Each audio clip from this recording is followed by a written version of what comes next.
بسم الله الرحمن الرحيم والصلاة والسلام على أشرف المرسلين سيدنا محمد وعلى آله وصحبه ومن بإحسان إلى يوم الدين. Chers étudiantes, chers étudiants, salam alaikum wa rahmatullahi wa barakatuh.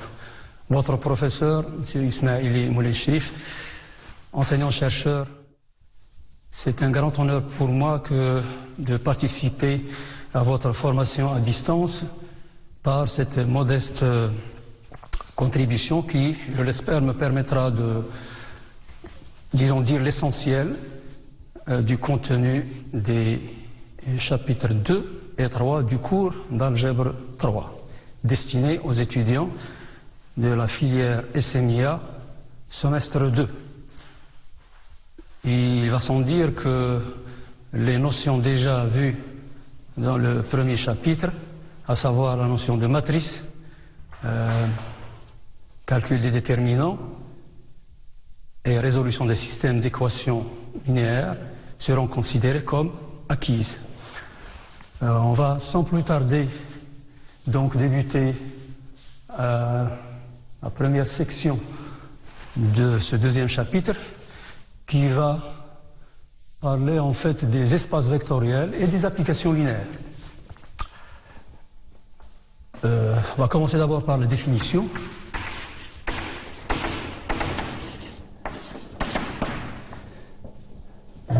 Auparavant, je dois signaler que dans tout ce cours, un corps commutatif, un corps K sera toujours considéré comme un corps commutatif. Alors, un espace vectoriel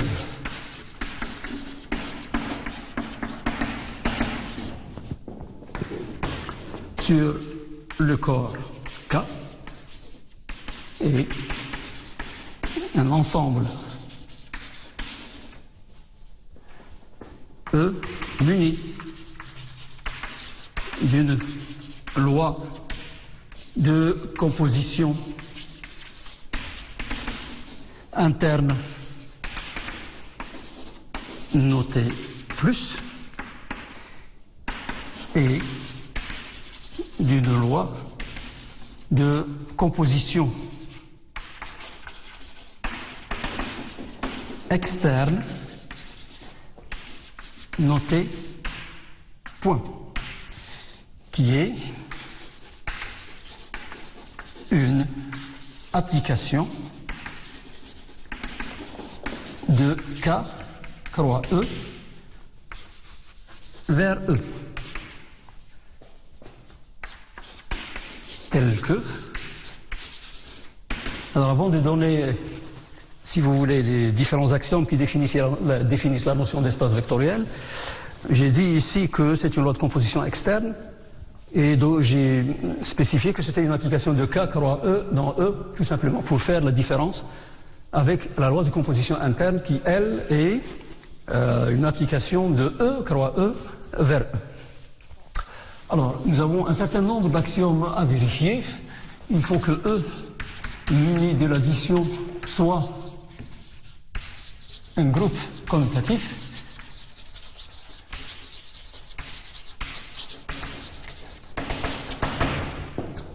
Cela veut dire en fait que vous avez 4 choses à vérifier. Vous avez déjà étudié dans le premier semestre la théorie des groupes et vous savez que cela signifie que l'addition est associative, qu'elle a un élément neutre qu'on va noter par 0 ou 0 de E, que tout élément admet un symétrique, ici ça va être l'opposé, et en plus la loi plus est commutative.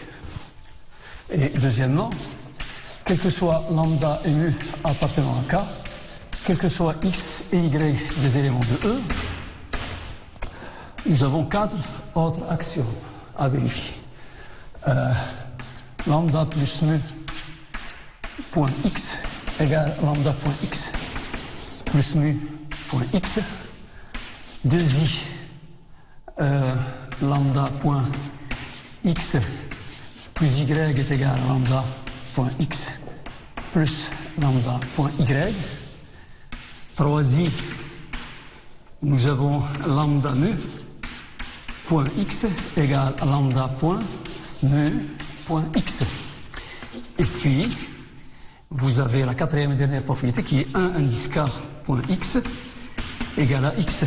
Évidemment, 1 indice k désigne l'élément neutre de la multiplication. Vous aurez remarqué que, comme vous le savez, un corps commutatif, lui aussi, il a deux lois internes qui sont, elles aussi, notées par l'addition et la multiplication. Et donc, dans la définition, pour faire la différence entre les deux, vous voyez ici que, par exemple, à ce niveau-là, l'addition entre x et y, c'est l'addition de e. Et l'addition ici, c'est l'addition du corps k. Comment faire la différence entre les deux? Il suffit juste de savoir ce qu'on est en train d'additionner. Si ce sont des éléments de k, c'est l'addition de k. Et si ce sont des éléments de e, ça va être l'addition de e. Alors, j'aurais pu utiliser d'autres symboles, mais pour la simplicité des notations, en général, on fait ce qu'on appelle en mathématiques un abus de notation. Alors, toujours, quand on parle de la théorie des espaces vectoriels, on doit faire la différence entre les éléments du corps K et les éléments de l'espace E. Alors c'est pour ça que les éléments du corps K sont dits des scalaires. Donc quand vous entendez le mot scalaire, ça veut dire que c'est un élément de K. Et ceux de E, des vecteurs.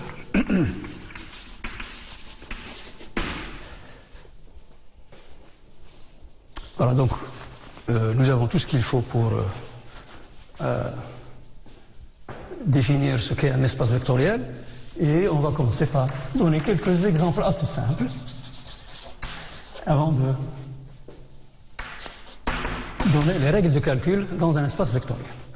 Alors, parmi les exemples que vous avez déjà étudiés et rencontrés, vous avez R muni de l'addition et de la multiplication que vous connaissez, et un espace vectoriel sur lui-même, sur R. En fait, tout corps commutatif est un espace vectoriel sur lui-même. L'addition et la multiplication externe sont l'addition et la multiplication du corps K, tout simplement. Le deuxième exemple en importance, c'est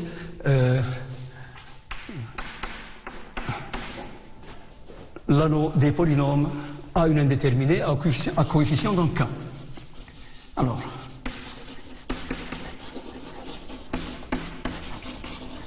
à coefficient dans K, et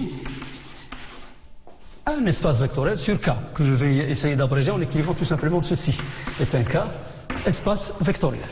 Ici, l'addition, c'est l'addition du corps K, et la multiplication externe, c'est tout simplement... l'addition, c'est l'addition de l'anneau K de X, et la multiplication externe, c'est la multiplication des polynômes. Quand vous avez une constante lambda que vous multipliez par P, c'est tout simplement lambda P, lorsque P est un polynôme qui est dans K de X. Le troisième et dernier exemple, c'est si je prends E et F de K espace vectoriel, je peux définir une structure d'espace vectoriel sur le produit cartésien. Alors, le produit cartésien E croix F est aussi un K espace vectoriel. Alors, si vous voulez, l'addition dans ce cas-là, elle va être définie de la façon suivante. Quand je prends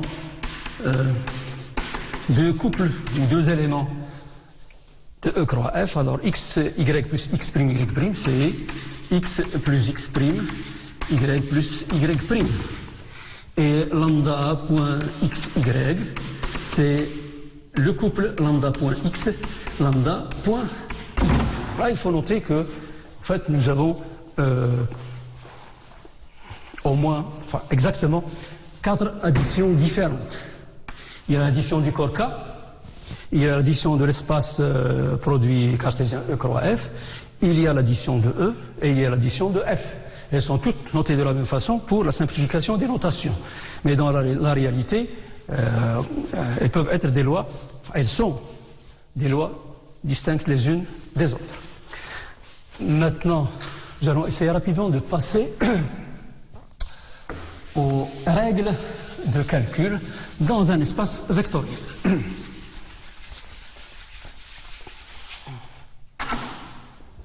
Alors, règles de calcul dans un espace vectoriel. Donc, je vais partir d'un espace vectoriel E. Nous avons donc, quel que soit x, y des éléments de E, quel que soit lambda et mu des scalaires qui appartiennent à K, nous avons lambda point x égale à 0 de E, si et seulement si lambda égale à 0 de K, ou x égale 0 de E. Alors là, je m'explique. Je suis obligé de faire la différence entre l'élément neutre du corps K et l'élément neutre de l'espace E. Une raison qui m'a poussé à considérer la première loi de l'espace vectoriel E, l'addition, c'est parce que dans la théorie des groupes, si vous voulez, une loi commutative est désignée par plus, et son élément neutre, c'est toujours 0. Alors qu'une loi multiplicative, elle est désignée par point ou multiplié, et l'élément neutre, c'est 1. La deuxième propriété, c'est que moins 1 10K fois x, c'est moins x. La troisième, c'est lambda moins mu point x égale lambda point x moins mu point x. Et la quatrième et dernière, c'est lambda point x moins y égale lambda point x moins lambda point y.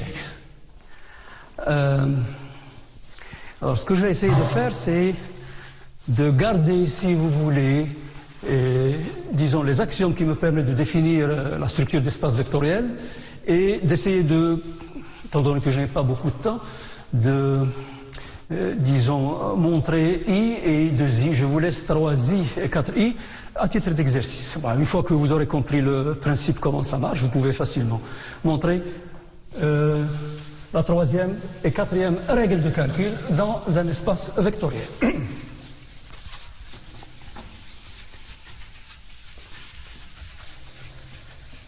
Bon. Alors, pour montrer le petit i, je commence par la réciproque. Alors, par exemple, lambda point 0 de E. Si lambda est égal à, enfin, si x est égal à 0 de E, ça voudra dire que lambda point 0 de E, ça doit être égal à 0 de E. Alors, j'ai déjà eu l'occasion d'enseigner ce cours plusieurs années, et quand j'arrive à cette démonstration, je pose la question, c'est quoi lambda fois 0, ou bien c'est quoi 0 fois x? Alors, tout le monde me répond systématiquement, c'est 0. Et il faut savoir que si cette propriété est peut-être, disons, assez facile à voir dans les nombres, le corps des nombres réels ou le corps des nombres complexes, dans la théorie des espaces vectoriels, vous êtes obligé de faire une démonstration. Ce n'est pas évident. Et vous allez voir que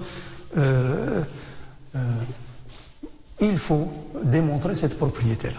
Alors, ce que nous allons faire, c'est d'exploiter le fait que 0 de E est l'élément neutre de l'addition. Donc, je peux écrire ça. Et puis, j'utilise c'est pour ça que j'ai gardé les axiomes ici, cette propriété-là, et je sais que ça va me donner lambda 0E plus lambda point 0 de E. Alors là, je suis dans le groupe commutatif E. Lambda fois 0, ça appartient à E. Et donc, c'est A égale à A plus A. Par régularité, quand je simplifie, je vais trouver que lambda fois 0 de E est effectivement égal à 0 de E. Donc vous voyez que les axiomes ne sont pas mis uniquement pour définir l'espace vectoriel E, mais ça sert à à démontrer les propriétés et les règles de calcul dans celui-ci. Une fois que vous avez compris le principe, les choses vont aller plus vite.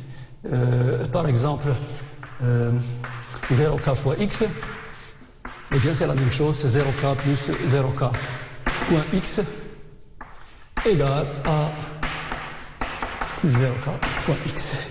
Le même principe me permet de dire est égal à 0,2. De cette façon, nous avons montré l'implication réciproque. L'implication directe, je pars du fait que lambda.x égale à 0,2.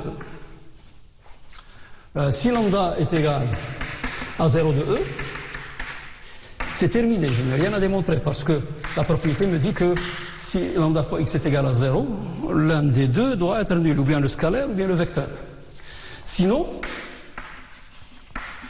si lambda est différent, ici 0 de k, est différent de 0 de k, je suis dans un corps, si lambda est non nul, vous savez qu'un corps c'est un anneau dont les éléments non nuls, ce sont les éléments inversibles. Alors lambda moins 1 existe.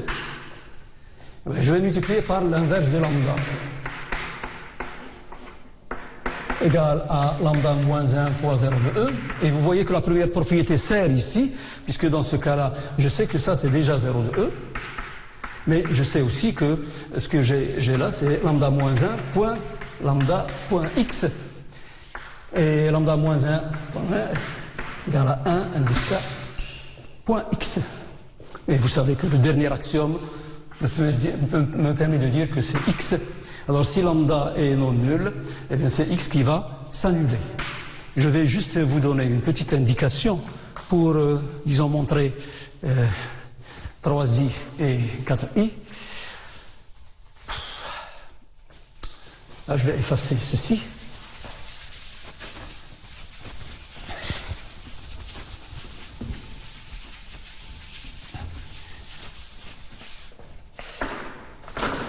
Pour la troisième et quatrième propriété, vous avez tout simplement à vérifier que, essayez de montrer à titre d'exercice que quel que soit mu appartenant à K, quel que soit x dans E, eh bien mu point moins x est égal à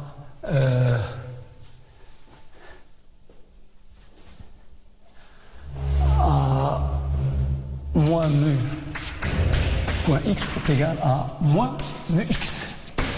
Ça c'est pour montrer 3 et 4. Mais vous avez besoin quand même de la deuxième propriété. Alors pour montrer les deux i, c'est la même astuce. Je vais écrire 1 indice k moins 1 indice k point x. Ça c'est 0 k point x et c'est 0 de e. Mais c'est 1 indice k point x plus, alors là il faut faire attention, c'est plus moins 1 indice k point x.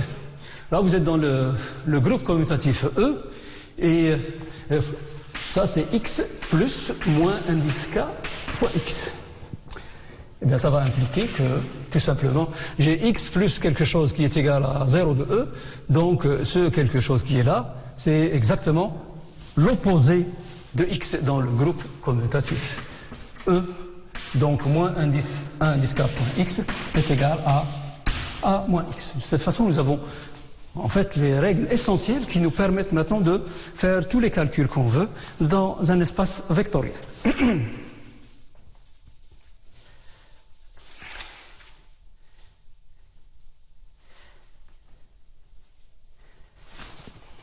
Bien. Alors maintenant, nous allons essayer de si vous voulez, de définir la notion de sous-espace vectoriel.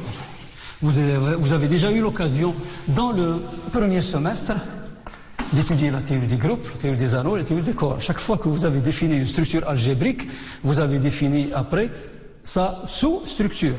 Quand vous avez un groupe, vous avez un sous-groupe.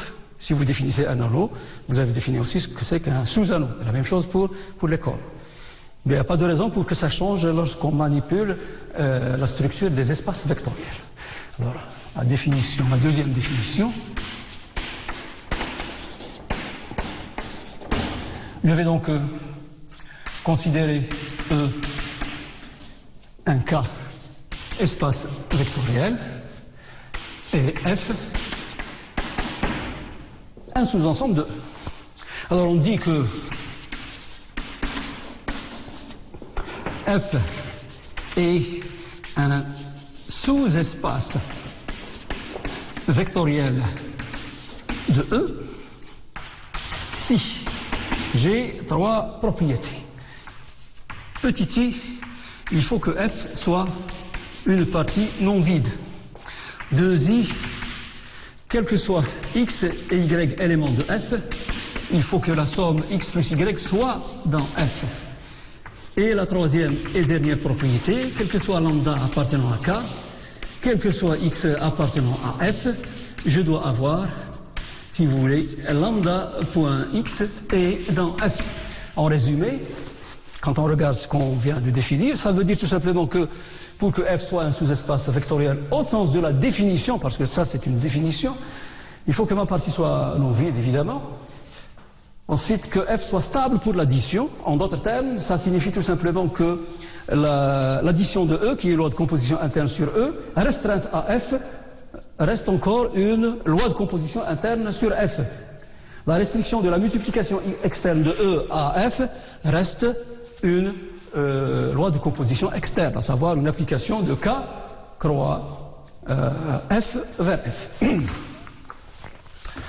On va essayer de donner un certain nombre de remarques utiles avant de donner quelques exemples. Alors, remarque 1, ce sont les premières remarques. Alors, premièrement, tout sous-espace vectoriel est un espace vectoriel.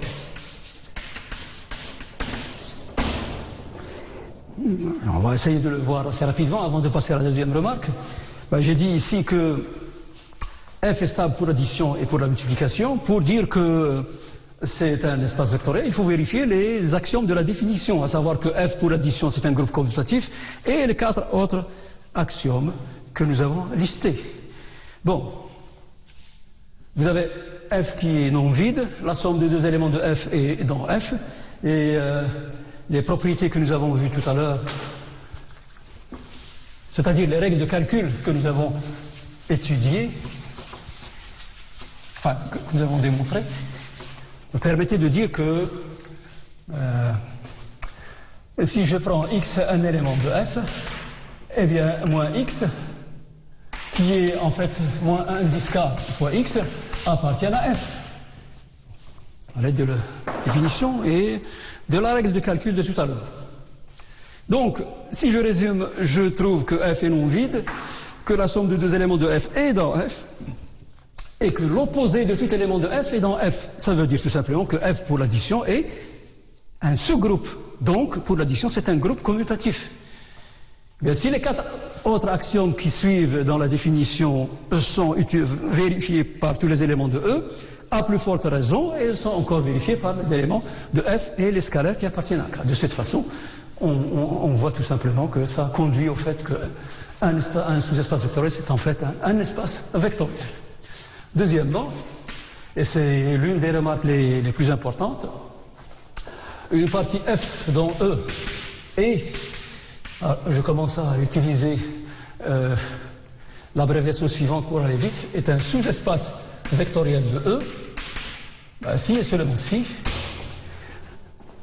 Premièrement, F est non vide, ça ce n'est pas étonnant parce que c'est déjà donné dans la définition. Deuxièmement, quel que soit x et y dans F, quel que soit lambda mu dans K, on doit vérifier que lambda x plus mu y appartiennent à F. Bien, je vais essayer rapidement de montrer oralement que la remarque qui est ici à la définition, ce sont deux définitions équivalentes de la même chose. Si f est un sous-espace vectoriel au sens de la définition, le petit i ici implique celui-là, f est toujours non vide. Si vous avez lambda x appartient à f, quel que soit lambda dans K, quel que soit x dans f, eh bien lambda x et mu y sont dans f, et la somme des deux éléments de f est dans f. Donc il est trivial de voir que la définition implique la remarque. L'inverse est aussi évident, puisque si j'ai ces propriétés-là, j'ai que f est non vide. Pour avoir la deuxième propriété-là, il suffit que je prenne ici lambda égale à mu égale à 1. Et pour avoir la troisième propriété, je n'ai qu'à prendre mu égale 0. Mais ceci, c'est grâce aux règles de calcul que nous avons montrées tout à l'heure. Donc il y a équivalence entre les deux. Alors, dire que nous avons cette deuxième propriété, ça signifie que f est stable par combinaison linéaire. Notion que nous allons voir un peu plus tard. Pourquoi est-ce que j'ai donné cette deuxième caractérisation? C'est parce que des fois, quand vous voulez montrer que f est un sous-espace vectoriel de E, vous avez évidemment le choix, utiliser la définition ou bien cette propriété-là. Alors quand est-ce qu'il faut utiliser l'une ou l'autre des caractérisations? C'est selon la difficulté des calculs. Si les calculs sont compliqués, je préconise d'utiliser plutôt la définition. Montrer d'abord que f est stable pour l'addition et qu'il est stable pour la multiplication externe. Si par contre les calculs sont assez simples, il suffit d'utiliser cette propriété pour démontrer que f est un sous-espace vectoriel. Troisièmement, si f est un sous-espace vectoriel de E, alors 0 de E appartient à f. Vous allez me dire que c'est trivial, puisque si f est un sous-espace vectoriel de E, f pour l'addition est un sous-groupe de E+. Et l'élément neutre du sous-groupe, c'est toujours l'élément neutre du groupe, donc 0 de E appartient à f. Mais la remarque, bien qu'elle soit facile à vérifier, elle est très très importante. Pour voir son importance, nous allons la voir, si vous voulez, sous sa forme contraposée. Je vais utiliser la contraposée de cette propriété-là. Alors, la contraposée qui est exactement la propriété équivalente à celle-là, 0 de E n'appartient pas à f, ça implique tout simplement que f n'est pas un sous-espace vectoriel de E. Alors, c'est sous cette forme qu'il faut utiliser cette remarque. Si vous voulez, la remarque qui est là permet d'écarter les parties qui éventuellement ne vont pas être un sous-espace vectoriel de E. Voilà, donc nous sommes arrivés à la fin de cette première séance. Je tiens à vous remercier chaleureusement de votre attention et à la prochaine séance, Inch'Allah, dans assez peu de temps. Assalamu alaikum wa rahmatullahi wa barakatuh.